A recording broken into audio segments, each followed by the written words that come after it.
Welcome student. देखिए अब हम लोग मोलर स्पेसिफिक हीट के बारे में समझ लेते हैं। मोलर स्पेसिफिक हीट होता क्या है।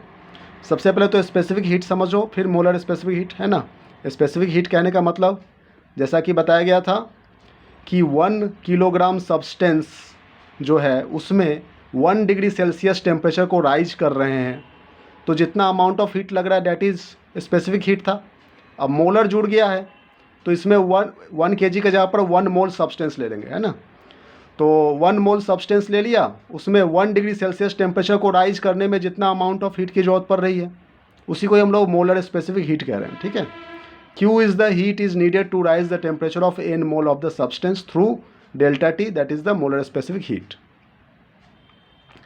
तो यहाँ पर जिस तरह से हम लोग स्पेसिफिक हीट के बारे में समझे थे, ये देखिए स्पेसिफिक हीट का formula C = Q/m into delta T. यहाँ पर मास था, m for mass, unit mass 1 kilogram, है ना। यहाँ पर मोल हो जाएगा स्पेसिफिक हीट में। ये देखिए ये n हो गया, ठीक है। तो इसमें ज़्यादा डिफरेंस है नहीं।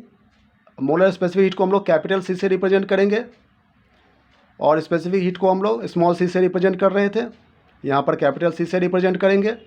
Q is the heat, n is the number of moles और delta T is the temperature change, ठीक है। तो 1 मोल सब्सटेंस ले लिया हमने कुछ भी, और उसमें 1 डिग्री सेल्सियस टेम्परेचर को राइज करने के लिए जितना अमाउंट ऑफ हीट की ज़रूरत पड़ती है वही उसकी मोलर स्पेसिफिक हीट कहला रही है।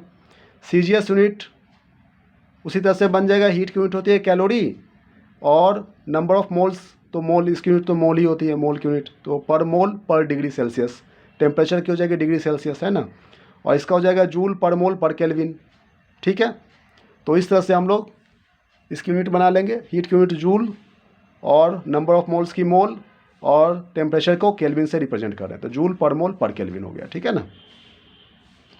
नंबर ऑफ मोल्स कैसे निकालते हैं, molecular weight upon number of moles निकालने का जो फॉर्मूला है 1 मोल वाला, ठीक है ना, मॉलिकुलर वेट वाला वही लगा देंगे, उस हिसाब से भी हम लोग निकाल सकते हैं।